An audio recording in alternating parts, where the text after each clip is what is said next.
The second law of thermodynamics dictates a strict physical rule for closed systems.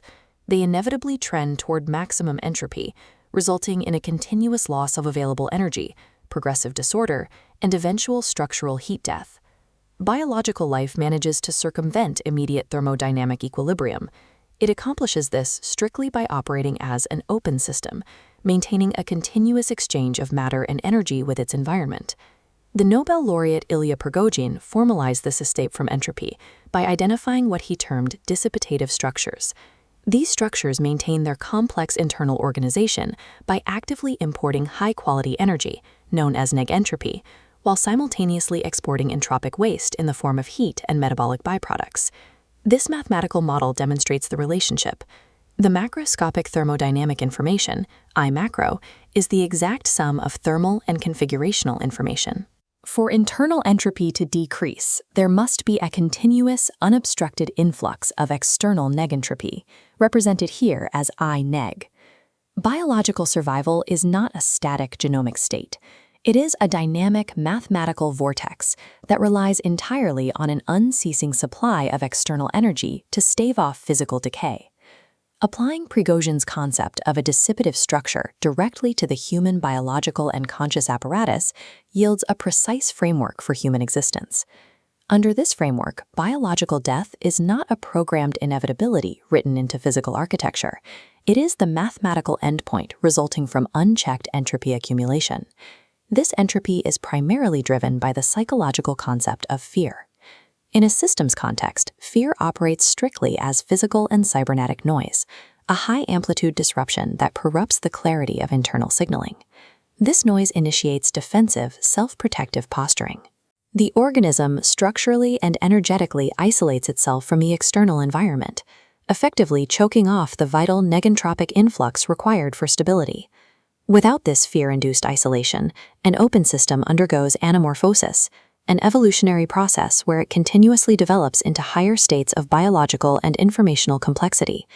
Eradicating the psychophysiological state of fear acts as the absolute physical prerequisite for maintaining the human organism in an indefinitely sustainable dynamic equilibrium. From a cybernetic perspective, the human organism is a highly complex, nonlinear control system. Its efficiency depends on a pristine signal-to-noise ratio, the mathematical measure of clear communication against background interference. The primary neurological architecture generating interference is the default mode network, or DMN. This is a distributed network of brain regions responsible for temporal projection and self-referential thought. This represents the DMN pipeline. Fear hijacks the DMN, injecting high-amplitude noise into the clean signal, forcing the system into hypervigilance. As this loop expands, the central node relies on suboptimal heuristics, rigid, highly reactive, and metabolically expensive algorithms. Deep meditative flow states provide a direct neurological contrast. In these states, the brain enters transient hypofrontality, a condition where the analytical, fear-generating frontal networks completely recede. This open state enables optimal Bayesian inference.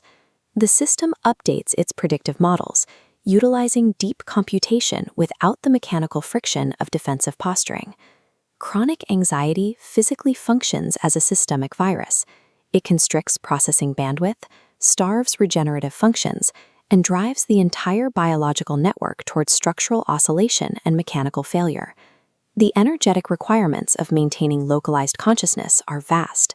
The integrated information theory, a framework proposing that consciousness is an intrinsic property measurable by the degree of integrated information, dictates that sustaining a stable self requires immense metabolic power.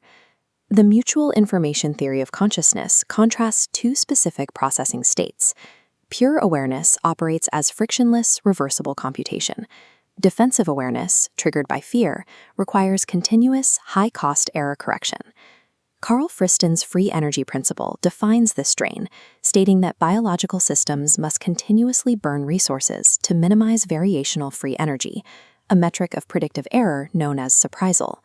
Here, information bits are permanently erased. Under Landauer's principle, erasing information to resolve surprisal triggers a specific mathematical minimum entropy increase, radiating thermal waste. These emissions accumulate. In thermodynamics, they are qualia, the irreversible, permanent thermodynamic scars left by the survival process. Every moment consciousness spends predicting and defending against internal threat models actively drains the finite negentropic fuel required to keep the body alive. This thermodynamic waste translates directly into biological degradation through the hypothalamic-pituitary-adrenal axis, the body's central hormone response system, which generates a high allostatic load. This mammalian chromosome cap faces a deluge of cortisol, inducing severe oxidative stress. This barrage rapidly degrades the protective hexanucleotide sequence, accelerating cellular aging. However, when high vagal tone initiates the anti-inflammatory pathway, degradation stops. The sheltering complex stabilizes, actively promoting cellular repair. One of the primary catalysts for this repair is N,N-dimethyltryptamine, or DMT. This endogenous compound is synthesized continuously in mammalian tissues, functioning as a key component of the body's internal maintenance system. This biosynthesis is achieved via transmethylation by the enzyme INMT. During states of fear, this process is heavily suppressed, and any generated DMT is rapidly degraded by monoamine oxidases. This animation demonstrates the cellular utilization of DMT. In a purely fearless state, optimized endogenous DMT acts as a primary ligand, binding directly to the intracellular sigma-1 receptor. This sigma-1 activation severely mitigates hypoxia-induced stress. It also drives neuridogenesis, creating new neural connections that allow the brain to actively rewrite its rigid, fear-pruned survival hardwiring. Fear literally dissolves the genomic hardware via stress hormones. Achieving a fearless physiological baseline unlocks an endogenous biochemical protocol capable of indefinite cellular repair. Moving deeper than the cellular level, the sustainability of the human system rests on its fundamental quantum architecture. Theoretical physicist Sir Roger Penrose and anesthesiologist Stuart Hameroff mapped this architecture through their Orchestrated Objective Reduction Theory, or ORC-OR. ORC-OR posits that the hollow crystalline lattices of microtubules within neurons isolate and sustain quantum superpositions of tubulin proteins, operating in a crucial time regime of 10 to the negative 13 to 10 to the negative 8 seconds before collapsing into conscious reality. At this subatomic level, fear acts as a highly chaotic, low-frequency perturbation. It introduces extreme thermal and electrochemical noise into this delicate environment. This highly ordered multi-state wave pattern inside a tubular lattice shatters upon contact with chaotic thermal static, violently collapsing into rigid, isolated dots. The complete absence of this noise allows for Froelich condensation, a macroscopic quantum coherence where the elements realign into a single, synchronized, laser-like wave. The emotional state of fear physically drags human consciousness out of timeless quantum potentiality. It forces premature environmental decoherence, subjecting the organism entirely to the entropic decay of Newtonian physics. When an organism successfully eliminates internal quantum friction, the entire human framework approaches a state of biological superconductivity. This highly advanced biological state precisely mirrors ancient esoteric frameworks, most notably the Tibetan Buddhist mystical concepts of the clear light and the realization of the rainbow body. This visualization tracks a coherent, high-speed pulse of radiant energy. The ancient esoteric Nadi channels map directly to modern biophotonics and the discovery of the primo-vascular system, a microscopic network of channels carrying DNA-rich fluid. Continuous coherent biophoton emission functions as an ultra-fast optical communication network. In higher states of cognitive function, these emissions even demonstrate a measurable redshift toward near-infrared frequencies. By achieving Froelich condensation, a perfectly tuned human transceiver bypasses standard caloric degradation. It taps directly into the lowest possible energy state of the quantum vacuum, known as the zero-point field. Ancient theological descriptions of the soul are highly accurate, localized observations. They describe a coherent biophotonic field functioning as the organism's ultimate, lossless operating system. Synthesizing the entire investigation into the axiom of open flow reveals the human entity as a macroscopic dissipative structure.